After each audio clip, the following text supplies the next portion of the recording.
आज हम भगवद गीता का लास्ट चैप्टर जो है 18th चैप्टर वो शुरू करने वाले हैं। इसका नाम है conclusion the perfection of renunciation, मतलब मुक्ति का परफेक्ट रास्ता। ठीक है, सो शुरू करते हैं। अर्जुन उवाच। रोज़ की तरह पहले मैं संस्कृत में श्लोक को पढ़ूंगी, उसके इंग्लिश ट्रांसलेशन को देखेंगे और मीनिंग को समझेंगे। तो चलिए शुरू करते हैं। अर्जुन उवाच सन्यासस्या महाबाहो तत्त्वाम् इच्छामि वेदितां त्यागस्या च ऋषिकेशा पृथक् केसी निषूदना। Arjun said, O mighty armed one, I wish to understand the purpose of renunciation, tyaga, त्याग जो हम कर देते हैं, end of the renounced order of life, sannyasa, O killer of Keshi demon, master of the senses.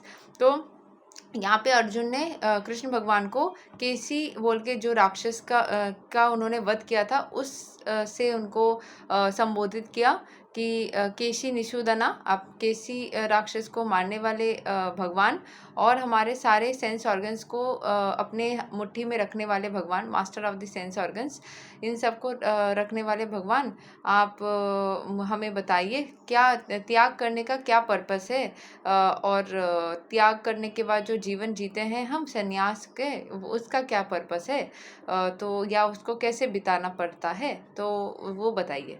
सो यहाँ के एक्सप्लेनेशन को पढ़ते हैं। Actually, the Bhagavad Gita is finished in 17 chapters. The 18th chapter is a supplementary summarization of the topics discussed before. 17वां chapter तक हमें लगभग सारे आइडियाज़ पता लग गए। हालांकि सब कुछ पढ़ने के बाद भी मैं आधा चीज़ जानती हूँ, आधा चीज़ भूल गई हूँ।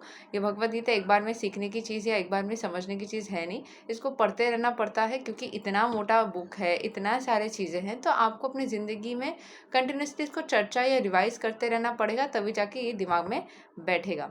ठीक है, सो अभी 18 चैप्टर में एक डिस्कशन के लिए रखा गया है कि जितने भी सारे चीज़ें हमने पढ़ा उसका एक मोटा मोटा डिस्कशन होगा। In every chapter of Bhagavad Gita Lord Krishna stresses that devotional service unto the supreme personality of Godhead is the ultimate goal of life. तो इसका जो सारांश है ये यही है कि आपको भगवान के ऊपर अपनी भक्ति जो है, भगवान को खुश करने के लिए या उन तक पहुंचने के लिए, वही आपका जीवन का उद्देश्य है। बाकी सारे मटेरियलिस्टिक चीज़ें डिस्ट्रैक्शंस है, पार्ट ऑफ द प्रोसेस है, लेकिन मेन जो है डिस्ट्रैक्शन से हटके आपको करना है भगवद गीता का पाठ, ताकि आप कर सको भगवान के पास जाने का रास्ता सुगम, मतलब यू कैन अंडरस्टैंड कि कैसे जाना है। अदरवाइज भगवद गीता अगर कोई पढ़ भी नहीं पाता, सुनता भी है, इसका समरी समझना चाहता है, तो समरी यही है कि आपको भक्ति करना पड़ेगा। भक्ति के जरिए ही, भक्ति मार्ग के जरिए ही आप अपनी ज़िंदगी की सारे समस्याओं को दूर कर सकते हैं। और आपका उद्देश्य भगवान से मिलना या भगवान के एनर्जीज में समाना, उनके प्रति अपने अटेंशन को बनाए रखना ही इंपॉर्टेंट है, so that you have a smooth life in this life also. So the same point is summarised in the 18th chapter as the most confidential path of knowledge.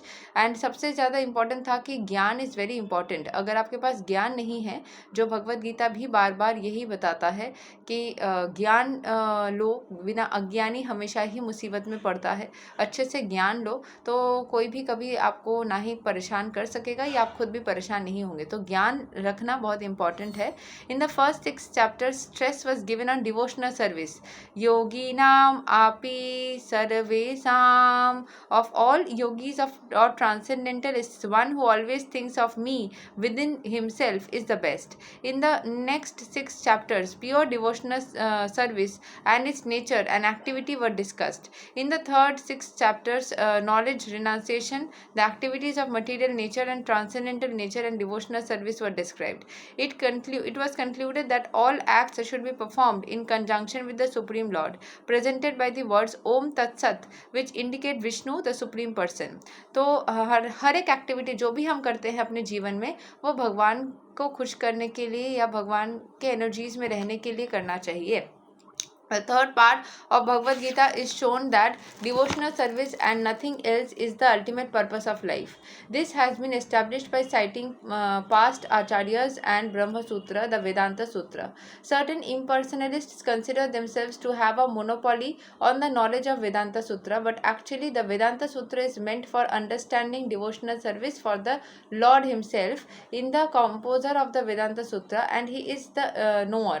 तो यहाँ पे बोला जा रहा है कि वेदांत वेदांता सूत्र जो है उसको आचार्य एस्टैब्लिश करे थे, और ब्रह्म सूत्र और कुछ यहाँ पे बोला जा रहा है कि हमें हमारा purpose of life devotional service होना चाहिए। ये एस्टैब्लिश किया गया है आचार्य और ब्रह्म सूत्र के द्वारा वेदांता सूत्र में कि कैसे डिवोशनल सर्विस करना है। कुछ इम्पर्सनलिस्ट इसको ये समझ कंसिडर करते हैं कि उनके पास ही बस वेदांता सूत्र के नॉलेज है, और लेकिन वेदांता सूत्र एक्चुअली भगवान के प्रति भक्ति को समझने के लिए बनाया गया है, ताकि हम उस यहाँ पे जो एक बहुत इंटरेस्टिंग लाइन है, actually the Vedanta Sutra is meant for understanding devotional service, भगवान के प्रति भक्ति को समझने के लिए है। For the Lord himself is the composer of Vedanta Sutra, भगवान खुद ही वेदांता सूत्र के लिए बनाए हैं, and he is the knower, मतलब वही सब कुछ जानते हैं। That is described in the 15th chapter. In every scripture, every Veda, devotional service is the, मैंने भगवान ही बनाए हैं बस भक्तों के जरिए। अगर आज आपके दिमाग में कोई आइडिया आ रहा है, आपको क्या लग रहा है, आइडिया, बुद्धि, ये क्या आप खुद जनरेट कर सकते हो? आप अपने माइंड में कोई आप बहुत शार्प माइंड के हो, बहुत अच्छे से मैथ करते हो, ये पावर आपके खुद के अंदर आपने खुद जनरेट की है। ये भगवान की कृपा है, ये भगवान की ब्लेसिंग्स है कि आप बहुत बुद्धिमान बन गए। ये आपके अंदर, अगर आप बहुत आसानी से टेबल चेयर उठा लेते हो, बहुत ताकतवर इंसान हो, ये ताकत आपके खुद के अंदर आपने खुद जनरेट की है कि आपको बाय डिफ़ॉल्ट मिला है। तो जो मिला है ना, वो भगवान की ब्लेसिंग है। तो उसको समझो, उसको स्वीकार करो, तभी जा करके समझ पाओगे कि ये जो गॉड गिफ्टेड, हर इंसान दुनिया में गॉड गिफ्टेड है। Every human being is God gifted by some और the other kind of property. किसी को बोलना अच्छे से आता है, तो किसी को लिखना अच्छे से आता है, किसी को वेट लिफ्टिंग आता है, तो किसी को गार्डनिंग आता है। हर तरीके से, मतलब any, I am giving small examples, but जो भी काम आपको आता है ना, कि आपको मैथ्स अच्छे से आता है, आपको इंट्यूशन पावर आपकी स्ट्रांग है, ये जो सारे पावर्स हैं ना, ये भगवान देते हैं। ये हम अपने अंदर जनरेट नहीं करते। हम क्या जनरेट कर सकते हैं? हम मेहनत करने का जो है, जो विल पावर भी कहीं ना कहीं भगवान का ही देन है, कि इसका बहुत विल पावर स्ट्रांग है, इसका नहीं है। लेकिन इसका मतलब ये नहीं कि हम उसको चेंज, मतलब ये सारे प्रॉपर्टीज कुछ भेजते हैं भगवान। बाकी अगर आप चाहे तो उसको खुद भी अपने कर्म के जरिए इंक्रीज एंड डेवलप अपने लाइफ में चलते चलते कर सकते हैं। वो भी यहाँ पे एक पॉइंट है कि अगर आप चाहे तो सारे पॉजिटिविटी आप अपने अंदर ग्रो करवा सकते हैं। कुछ चीज़ें पॉसिबल है आपके द्वारा, कुछ चीज़ें कृपा, वो भी जो भी आप पॉसिबिलिटी भी हो रही है ना, वो कहीं ना कहीं कृपा ही है। बट हाँ, हार्ड वर्क के जरिए कुछ चीज़ें आप अपने तरफ से कर सकते हैं। जैसे रेगुलरली आप प्रैक्टिस कर करके, मैथ्स में आप स्ट्रांग नहीं है, प्रैक्टिस, ये प्रैक्टिस जो है वो भगवान ने इंसान के हाथ में फिर भी छोड़ा है। ये प्रैक्टिस कर करके आप वहाँ तक जा सकते हैं। कोई पढ़ाई में अच्छा नहीं है तो बार बार कोशिश करके, भगवान के मंत्र का जाप करके, वह भी भगवान का मंत्र का जाप, वो भी आपका ही, वो भगवान का ब्लेसिंग ही हो गया। सो समवेयर और दी अदर भगवान की energies are very very important for getting what you want. ये चीज़ रियलाइज जो इंसान जितना जल्दी करता है वो लाइफ में उतना जल्दी सक्सेसफुल होता है। ये जो कोई किसी को पूछता है कि आपको इतना सब कुछ आता कैसे है, या आपको ये चीज़ मैं भी बहुत सारे लोगों से के बारे में सोचती हूँ कि इनको सब कुछ आता कैसे है। तो भगवान की भक्ति के करते करते कृपा बरसी, तभी जाके उस इंसान के अंदर वो एनलाइटमेंट आई और वो इंसान ने किया। राइट। बहुत कोई बोलते हैं इतने कम उम्र में इतने सारे गुण कैसे हैं? क्योंकि उसने डेडिकेशन के साथ वो सब सीखने के प्रयास भी किए और साथ साथ भगवान के प्रति खुद को सरेंडर रखा। So without God, as per मी, क्योंकि मैं जब छोटे जब थी, बहुत छोटी थी, जब 5-6 साल की या फिर ऐसे 10 साल की, तब मैं देखती थी अवार्ड शोज में, टीवी में आके सब बोल रहे thank you to this this this this this. मैं सोच रही थी कि अगर मुझे कभी अवार्ड मिलेगा, बचपन में सोचती थी, ठीक है, मुझे कभी अवार्ड मिलेगा तो मैं किसको थैंक यू बोलूँगी? मेरे को तो लगता है सिर्फ भगवान ही सब कुछ करते, क्या थैंक यू गॉड बोलना अलाउ नहीं है? मैं ऐसा बचपन में सोचती थी, क्योंकि मैं कन्वेंट स्कूल में पढ़ती थी, क्रिश्चियन स्कूल में, वहाँ पे God is doing everything and भगवान को लेके बहुत सारी अच्छी अच्छी बातें बोली जाती थी। मेरी माइंडसेट भी वैसी है, ठीक है। तो वो बाय डिफ़ॉल्ट मैं थोड़ी सी वैसी हूँ। तो फिर मुझे लगता है थैंक यू गॉड नहीं बोला जा सकता क्या मैं थैंक यू गॉड बोलूँगी तो लोग मुझे छोटा समझेंगे? क्योंकि मेरे हिसाब से तो सिर्फ गॉड को ही मैं थैंक यू बोल सकती हूँ, बाकी तो किसी ने मुझे मदद की ही नहीं। ऐसे मुझे बचपन में लगता था। फिर बड़े होते होते मुझे समझ में आया कि वही होना चाहिए, जो लोग करते हैं ना, सबको इंडिविजुअली ग्रेटिट्यूड देते हैं, वो ठीक है, पर साथ साथ गॉड को भी ग्रेटिट्यूड देना चाहिए, जो कोई नहीं करता। तो वो करना बहुत ज़्यादा ज़रूरी है। पहले मुझे शर्मिंदगी होती थी सोच के कि क्या ये करना अलाउड भी है या नहीं है, ऐसा मुझे लगता था। बट अभी बाद में बड़ा होते होते पता चला कि वही सही है। तो ये चीज़ ज़रूर से करना, भगवान को सबसे पहले थैंक यू बोलना, बाकी सबको बोलो ना बोलो, सारे वो परम ईश्वर के ही अंश है। उस परम पिता परम माता जो भी बोलो, उसी का ही अंश है। तो अगर अपने चीज़ को बोलोगे तो ऑटोमेटिक हो जाएगा। सो as in the second chapter a synopsis of the whole subject matter was described, in the 18th chapter also the summary of the instruction is given. The purpose of life is indicated to be renunciation and attainment of the transcendental position above the three material modes. Arjun wants to clarify the two distinct subject matters of Bhagavad Gita, namely renunciation, which is tyaga, and renounced order of life, sannyasa. Thus he is asking the meaning of these two words. तो हमारा जो है भगवान के प्रति भक्ति करते करते हमें किसी भी मोड ऑफ लाइफ के, हम अच्छाई में है, हम पैशन में है, हम इग्नोरेंस में है, हर एक मोड ऑफ लाइफ के उससे ऊपर चढ़ना चाहिए, उससे भी ऊर्ध्व चलना चाहिए. ये हमारा मतलब मेन वर्क होना चाहिए. ठीक है.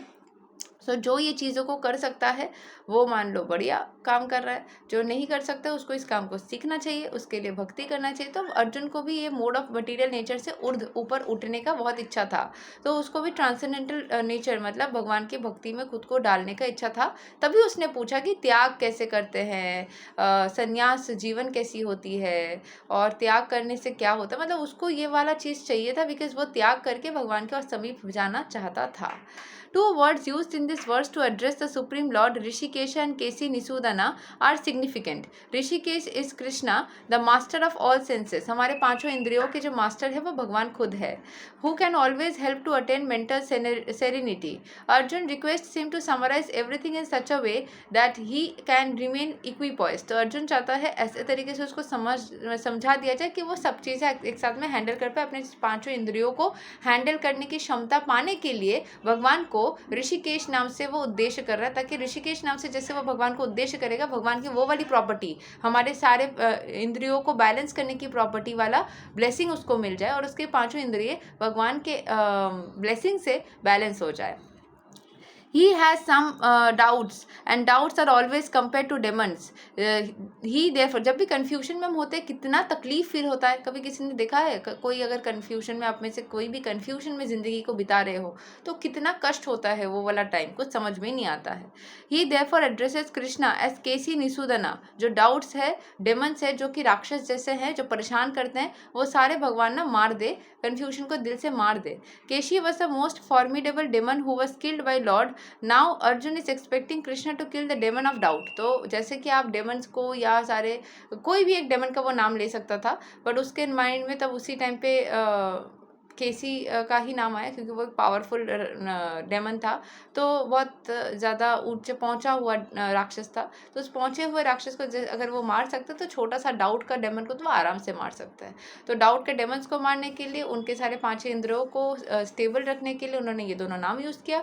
उसके अलावा वो त्याग के बारे में जानना चाहते, क्योंकि त्याग करके संन्यास जीवन ले करके वो भगवान के समीप जाना चाहते हैं. यही तक है श्लोक number 1 of Bhagavad Gita chapter 18. ये थोड़ा लंबा चैप्टर है, इसको हम आहिस्ता आहिस्ता फिनिश करेंगे. रोज एक एक श्लोक पढ़ के 2 महीना लगभग लग जाएगा, क्योंकि इसमें मैंने पहले दिन बताया था 78 श्लोक्स है, ऑलमोस्ट 2.5 महीने लग जाएंगे. ठीक है. सो मिलते हैं और एक श्लोक के साथ. कल हम श्लोक नंबर 2 कवर करेंगे, जहाँ पे भगवान समझाएंगे अर्जुन को कुछ चीज़ें. सो तब तक के लिए हरे कृष्णा, राधे राधे, जय श्री राम.